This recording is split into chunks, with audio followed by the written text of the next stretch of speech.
సహాయం. అనగనగా ఒక ఊళ్ళో ఒక వర్తకుడు. అతనికి 3 కొడుకులు.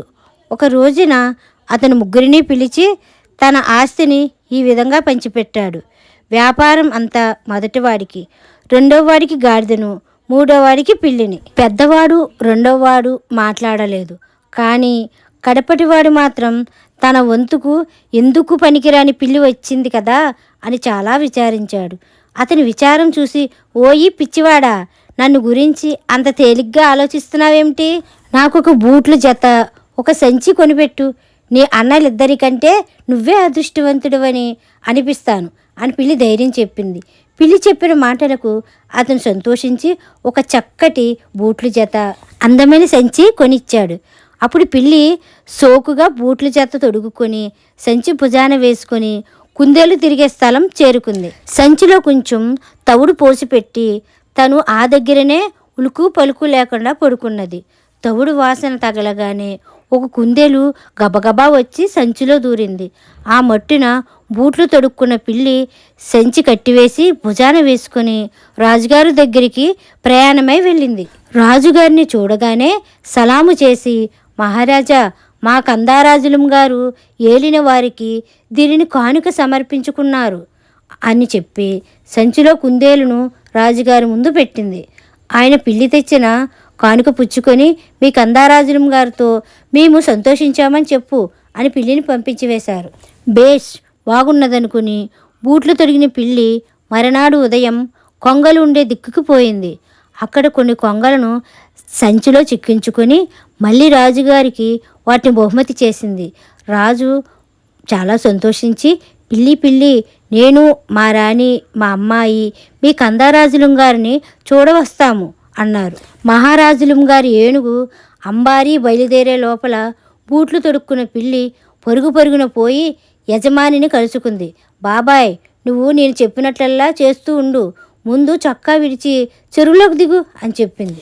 పిల్లి చెప్పిన ప్రకారం అతను చొక్కా విడిచి చెరువులో పీకలోతు వరకు దిగి నుంచున్నాడు. ఇంతలో రాజావారి అంబారి ఆ దారిన వచ్చేసింది.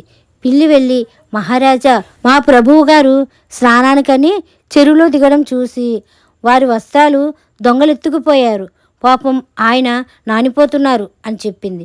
వెంటనే రాజావారు మంచి మంచి బట్టలు తెప్పించారు. అవి ధరించేటప్పటికి అతనికి ఎక్కడ లేని అందము వచ్చేసింది. అతన్ని చూసి రాజు రాణి ముచ్చటపడ్డారు. రాజకుమార్తె మనసులో సంతోషించి సిగ్గుపడింది కూడా.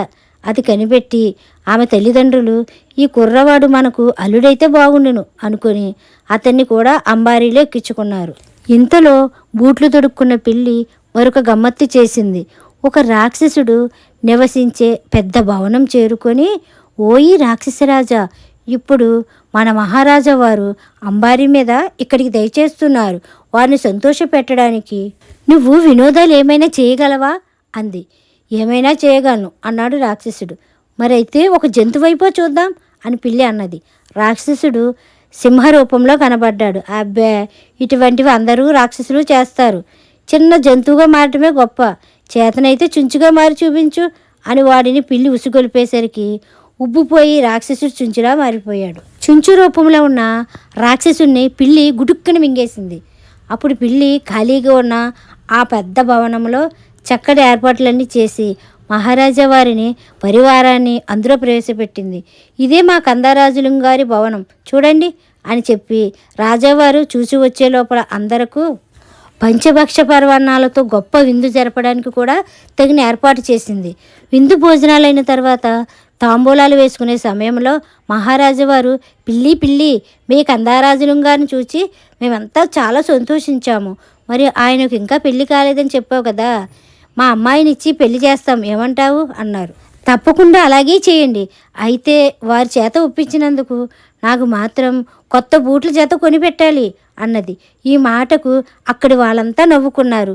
మరికొద్ది రోజులకే మంచి ముహూర్తాన అతనికి ఆ పెద్ద భవనంలోనే వైభవంగా పెళ్లి జరిగింది. పెత్తనం అంతా పిల్లిదే.